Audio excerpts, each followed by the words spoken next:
I want you to listen. And then what? Share it. With? Whoever you share with. Whoever you know, the people you're close to.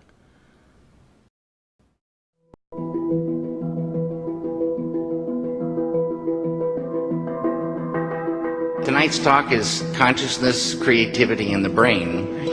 And if you have a golf ball-sized consciousness, when you read a book, you'll have a golf ball-sized understanding. When you look out, a golf ball-sized awareness. And when you wake up in the morning, a golf ball-sized wakefulness.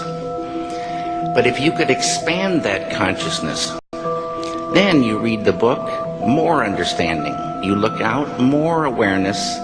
And when you wake up, more wakefulness. It's consciousness. And there's an ocean of pure, vibrant consciousness inside each one of us. And it's right at the source and base of mind, right at the source of thought, and it's also at the source of all matter.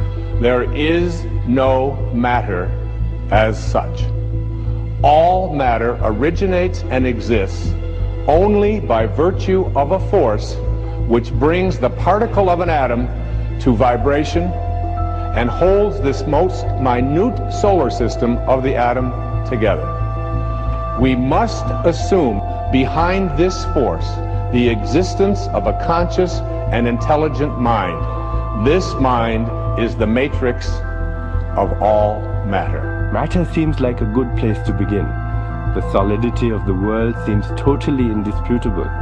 As a fixed thing that you can see and touch, your body is also reassuringly solid. But beginning with Einstein, modern physics has assured us that this solidity is a mirage. All of physical matter, everything we have around us, is the result of a frequency. And what that also means is that if you amplify the frequency, the structure of the matter will change.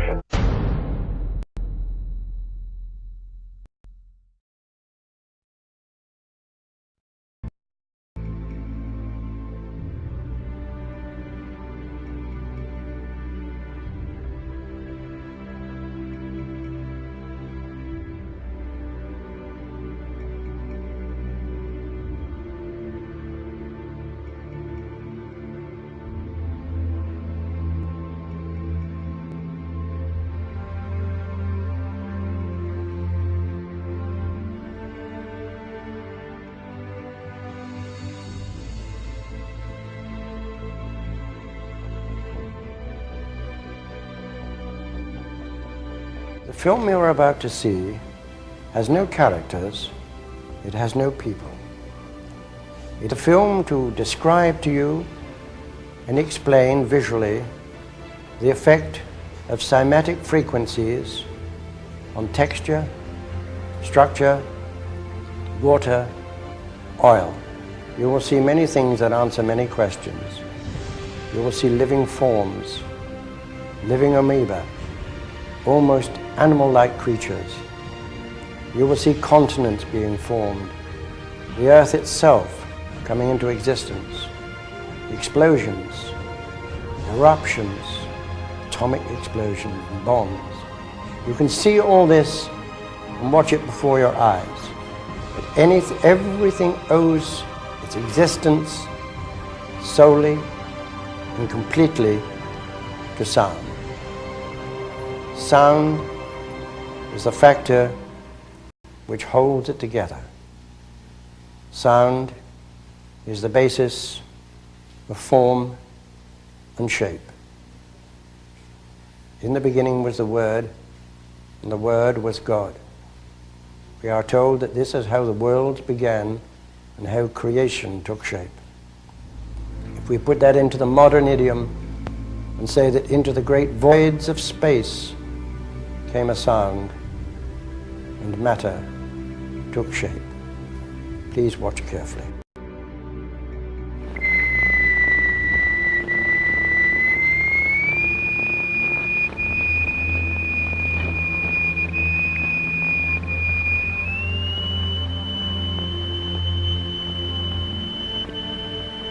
We can also use different shapes of state.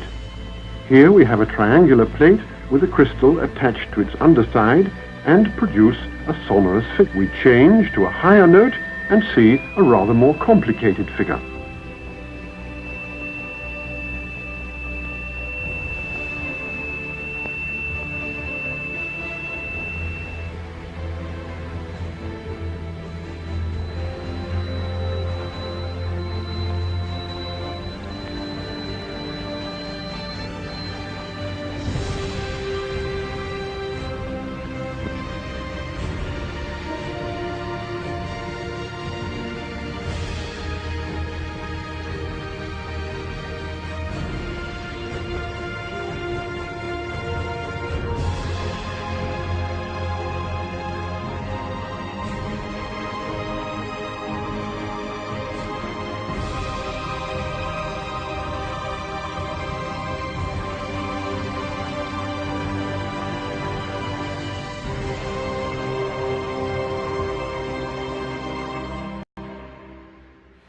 We use sand and lycopodium.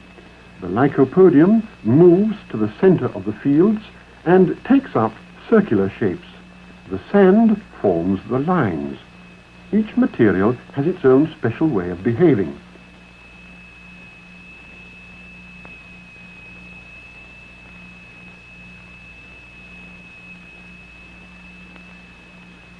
Lycopodium alone, a sonorous figure, transition to a mobile flowing phase,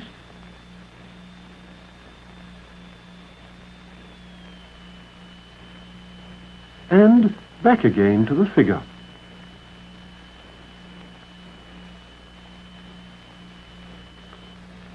The sonorous figures represent stationary waves, but now we can also observe moving waves. Here the sand is flowing in a current.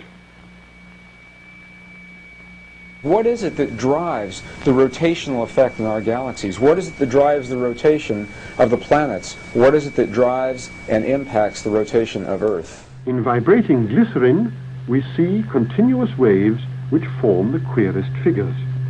And yet, the extraordinary things we see here are simply and solely the effect of vibration.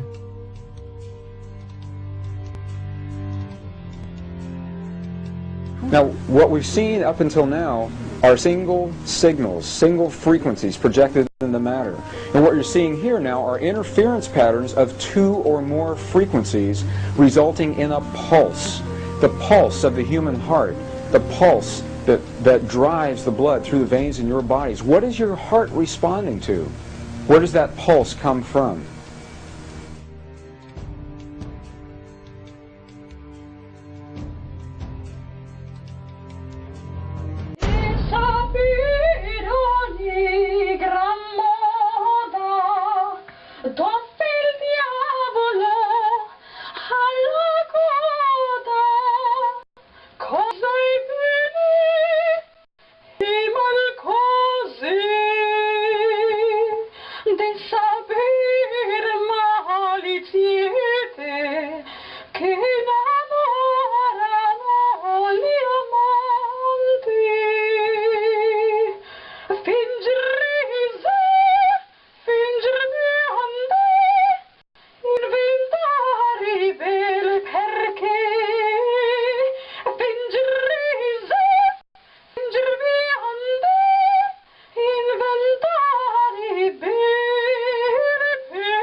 Quantum physics has revealed what ancient masters knew.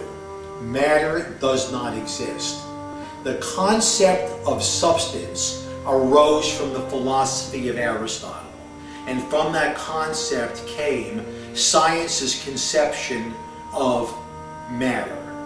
The fact of the matter is that the substance of the universe is consciousness. Belief that the substance of the universe is matter leads to what I call a fear-greed dichotomy, as people in their quiet desperation attempt to accumulate as many material possessions and riches as possible. In fact, the substance of the universe is consciousness. Therefore, it is behavior that is important.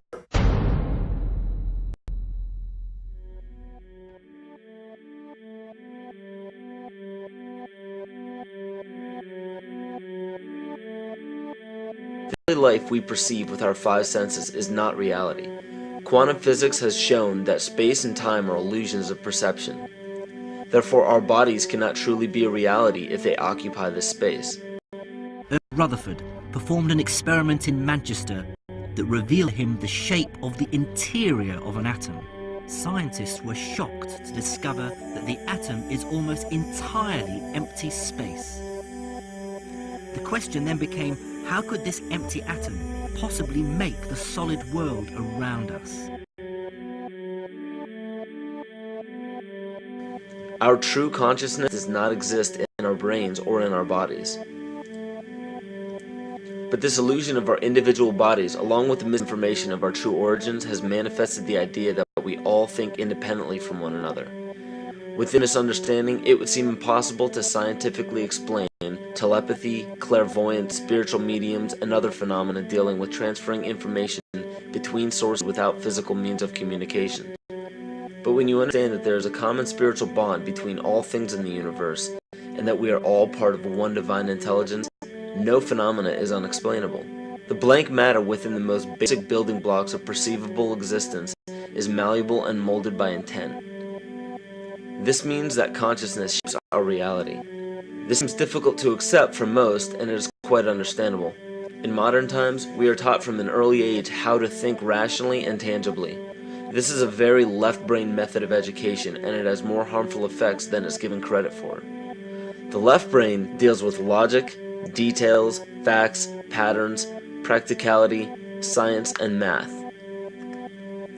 as the right brain deals with feeling, intuition, symbols, images, risk-taking, philosophy, and religion. With a deliberate push for government-controlled educational curriculums, generation after generation of the youth are being taught to focus only on the facts, figures, and numbers. Repetition is used to train children subconsciously to accept what they're learning. Children aren't rewarded for questioning the validity of the information they receive. They are ridiculed. However, the children who blindly accept the information as true and merely regurgitate the information on command when it is time to take a test, those children go on to become the decision makers in our government, law, medicine, business, and every other occupation with power and prestige. The most detrimental effect of being pushed away from holistic thinking with the full brain into a strictly left brain thought is what is known as the suppression of the feminine. Every male and female have both feminine and masculine qualities. It has nothing to do with man or woman. These are represented by the left and right brain, yin and yang, black and white, light and dark, and most every other duality. Both are vital to our spiritual and physical health. So the intangible parts of our existence, such as emotions, are part of the true reality of higher consciousness. If emotions are part of a realm that we cannot experience with our five senses, then how is it that we are all aware of our emotions? What most people believe to be emotions are not truly the emotion itself. What we are experiencing is the physical manifestation of these emotions. Anger causes disturbance in the psyche, which manifests itself in the ego. These manifestations cause the heart rate to increase, body temperature to rise, and spawn many other physical traits that signify anger. Just as music from the radio is a physical manifestation of an intangible signal, our experience of emotion is the physical manifestation of an intangible signal as well. It has been shown that our emotions have a vibratory frequency to them. Furthermore, there are only two emotions that humankind experiences: fear and love. All other emotions branch either directly or indirectly from these two emotions. Fear has a long and slow frequency vibration to it, while love has a very rapid and high frequency. To show that vibration is the very foundation of existence, Hans Jenny developed what is known as cymatics in the 1940s to show that when vibrations of sound are passed through a form of media, there is a set pattern that will follow. When the frequency increases, the media develops into a more complex pattern. Precisely what is happening to our Earth and to humanity. There are 64 possible codes of amino acids in our DNA structure made from 4 elements: carbon, oxygen, hydrogen, and nitrogen. By any means of logic, we should have all 64 codes activated within our DNA structure. Yet we presently only have 20 active codes. And these 64 possibilities, it appears that only 20 of these codes are turned on right now for us, the 20 amino acids. There is a switch that turns off and turns on where those coding sites lie, and that the switch for that turning off and turning on is what we call emotion. And this is the first time that we've ever seen the patterns of emotion directly physically linked to human genetic material. Well, fear is a long, slow wave of emotion. So this wave of fear is a long, slow wave and touches relatively few sites on this DNA. So an individual living in fear is limited to the number of antennae that they have available to them, whereas an individual living in the pattern of love, this is love in DNA, you can see it's a higher frequency, shorter wavelength. We have many more potential sites for coding along that genetic pattern. The information, this is amazing. This is the first time we've ever had a hard digital link between emotion and genetics. It's important to understand because another researcher named Vladimir Popanov measured tiny particles of light called photons inside a vacuum tube. The photons were scattered as expected. A sample of DNA was then entered into the vacuum tube and they measured the photons again. They found that the particles of light aligned themselves along the axis of the DNA. Then, as they removed the DNA sample, the photons remained aligned to the same form of the DNA even though no DNA was present. This is what is known as the phantom DNA experiment. Science now bridges a very important gap between physical and ethereal, or spiritual. Our emotions directly affect the structure of our DNA, which directly shapes the physical world we experience every day. So the messages left by the ancients that we've explained here were more than prophecies about a one-world government or a new world order. We now understand why the study of the heavenly bodies were so important. The rotation and orbit of all that makes up our universe serves as a clock to map changes and transitions. This helped the ancients understand that the change of the heavenly bodies were a mirror to the changes of all existence. Stakeley, Department Chairman, Chemistry, University of California, Berkeley, showed that DNA acts as an antenna for cellular upregulation. The primary function they taught us about what DNA is about. It's a receiver and transmitter of photons, light and phonon sound. For what? Cellular upregulation, meaning that their water molecules, the pyramid power around the DNA spiral energizing strands, are taking in the spiritual energy of love vibrations and then sending it out for manifesting, precipitating in a quantum field, the physical matter of the body. These are hertz, frequencies, or cycles per second that the musicians can retune their instruments to play and experiment with. Why? Again, these are the Creator's musical scale, the original solfeggio, buried for 3,000 years in the Bible. So the ancient priests who knew how to levitate the huge stones for the building of the pyramids and the Masonic knowledge that predated ancient Egypt, the ability to have this information, these frequencies, serve the function of creation, destruction, and miracles on behalf of the empowered people who had access to this knowledge. I say that because of this metaphor.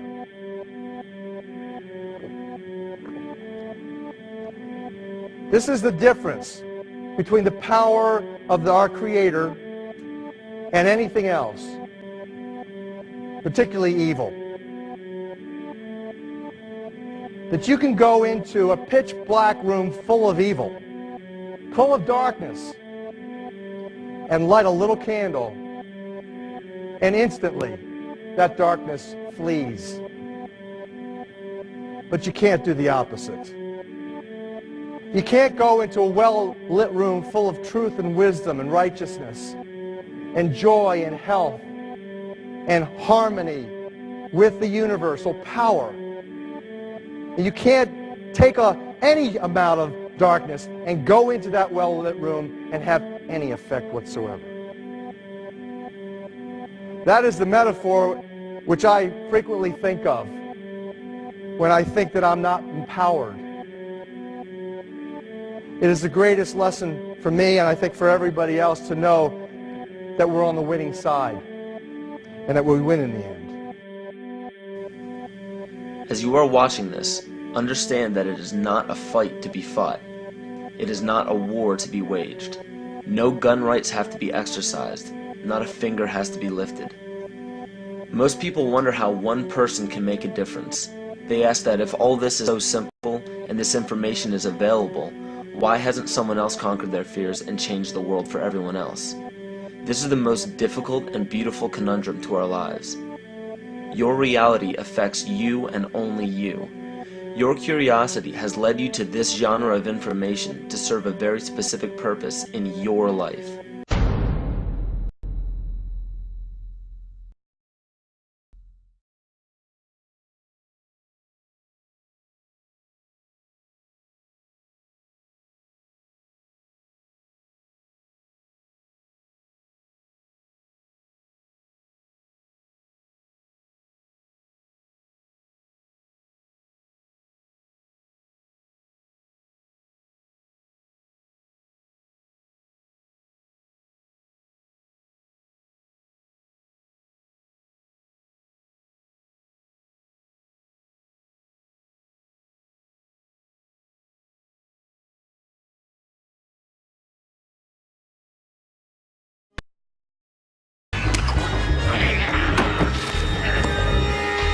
So who is in control? Huh? Are you?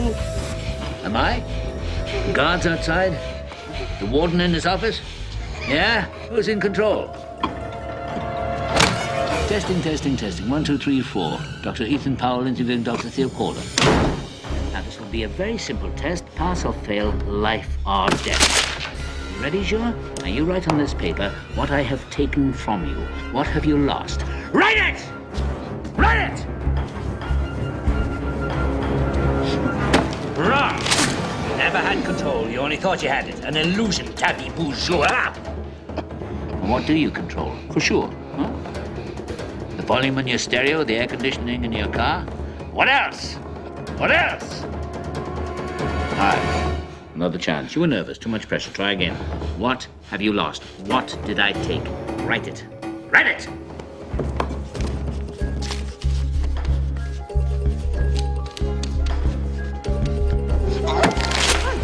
You're a fool, Juha. Do you think you were free? Where were you going at 2 o'clock today? Into the gym, right? In the morning, your wake-up call. In the middle of the night, when you wake up sweating with your heart pounding. What is it that has you all tied up, Juha? Tied up in little knots? Is it ambition? Yeah. You're no mystery to me, boy. I used to be you.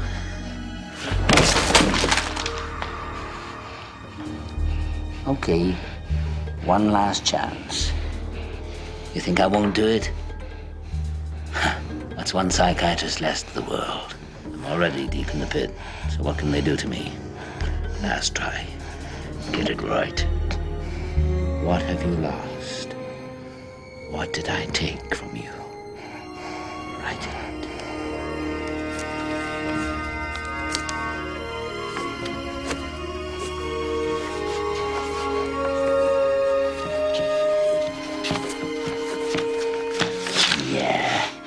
Congratulations.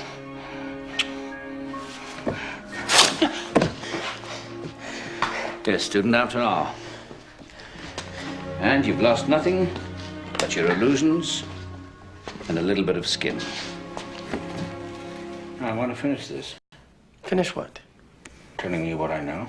What makes you think what you know is any different than what other people know? I had different teachers.